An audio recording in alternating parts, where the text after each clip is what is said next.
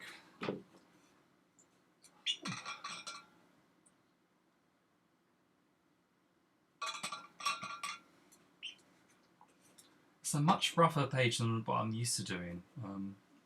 I won't show you the page before. Thanks, Jakey. Yeah, it's nice. I was worried that it was too much. I don't really like doing more than 4 tiers, but there's like such little tiers, like especially on these two. Like there's such little panels that I think I can get away with it. This is the page before. There we go. That one took me ages.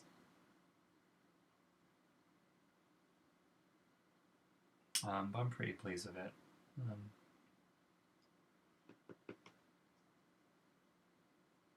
That's page 5, which is good.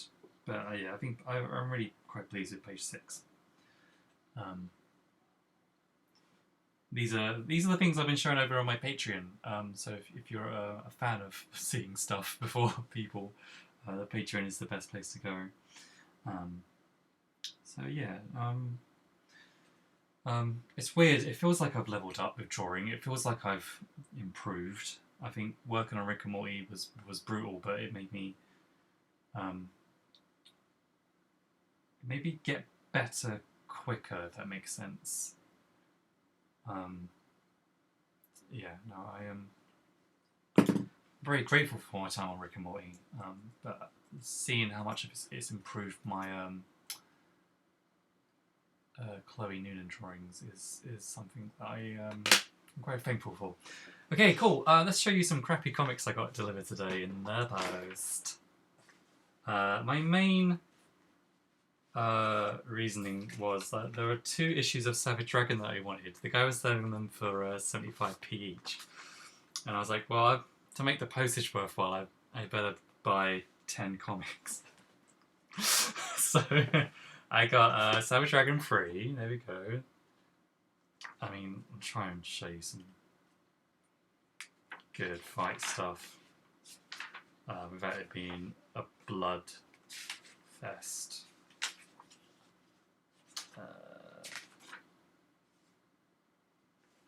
Yeah, I think it's a very good superhero artist. It's pretty good. Yeah, it's a good splash page there. Mighty Man. Flying out with his Spider-Man clone. Savage Dragon 6. He's very good at splash pages. I love this stuff. He did a full issue of double page spreads, which I'm really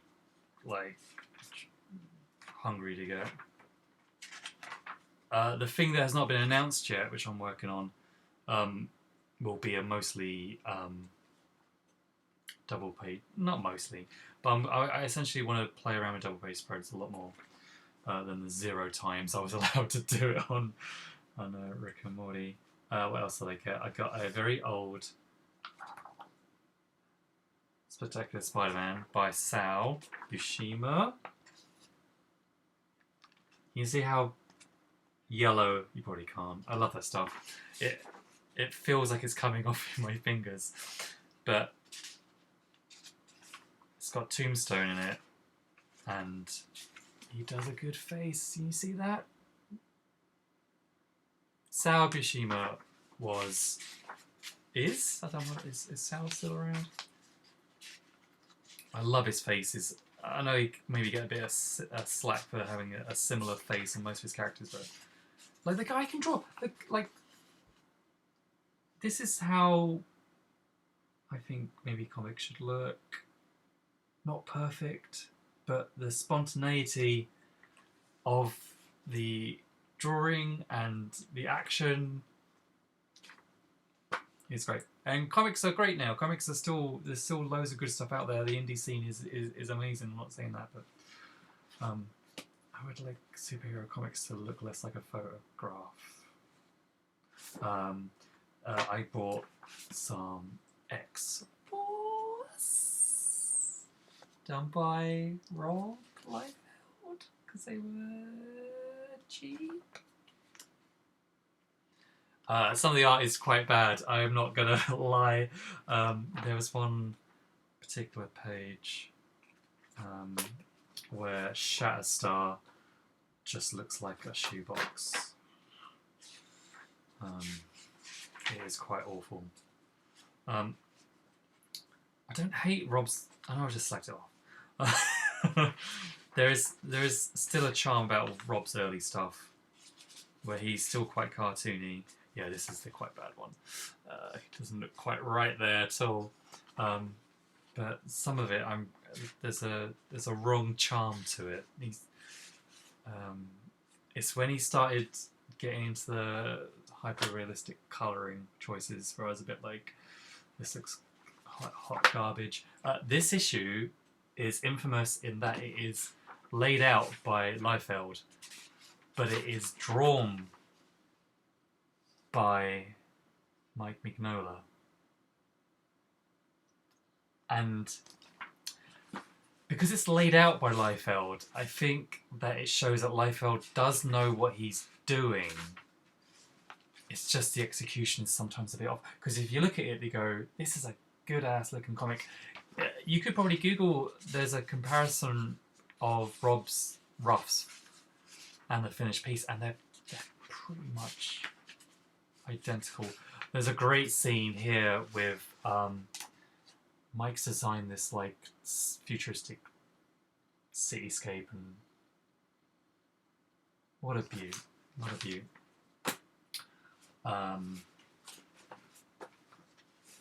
A couple of Mark Silvestri joints. I got Cyberforce 1 because I was very curious about it, and it was only 70p. But yeah, looking at it, the colouring is edging towards that sort of time where everything was just getting shaded in, so less fun. But Mark Silvestri is one of my top 5 X-Men artists, and he did a little short run on Wolverine, which I'm trying to get around to collecting.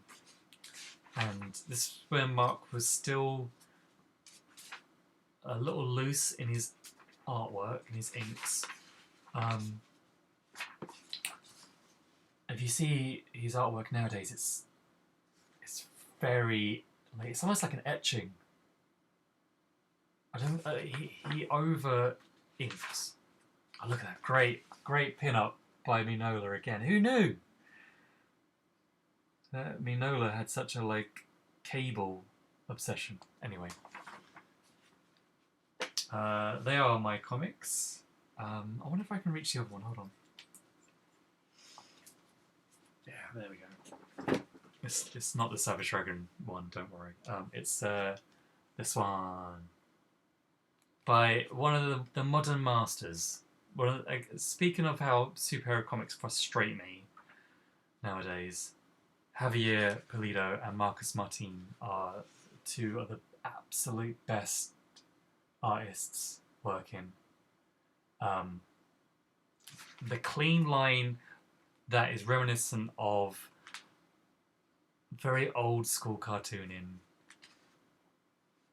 almost like newspaper strip stuff, like a Dick Tracy or that sort of thing. Makes this stuff look, retro, but if you've read The Private Eye, if you've read Javier's later work on Spider-Man, it doesn't just look retro. It's probably the gold standard of comic making. They are both quite reminiscent of Darwin Cook, which is absolutely no bad thing. We need more Darwin Cooks. This was £7 on Wordery, and it's a nice big chunky boy. I got Marcus Martin's Batgirl series, so this was a nice little find.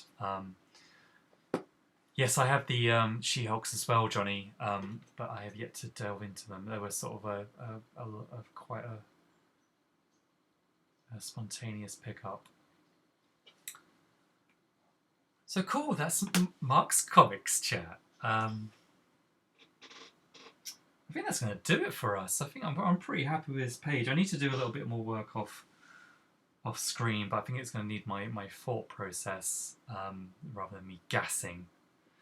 But thanks for joining me. It's been really enjoyable. I was in a weird ass mood last week, and this has been a really fun stream. I will be back on Thursday at 4 p.m. for more drawing in the afternoon. If you've not hit that follow button, please smash it, because I am 10 followers away from the big 5-0, and then I become an affiliate. If you are not on the Patreon is a chill affair, but you get to see all this stuff in a slightly more higher resolution, and it helps fund the process of me making these comics. If you don't have the funds, it's fine. It's cool, man. Just hang out on the stream. It's a fun time. So yeah, hopefully I'll see everyone on Thursday, where I may be inking. Will I get 3 more pages done by Thursday? And then, the comic will nearly be finished. What a thought. New Chloe Noonan comic by next week. Okay, take care of yourselves, and I'll see you soon. Goodbye!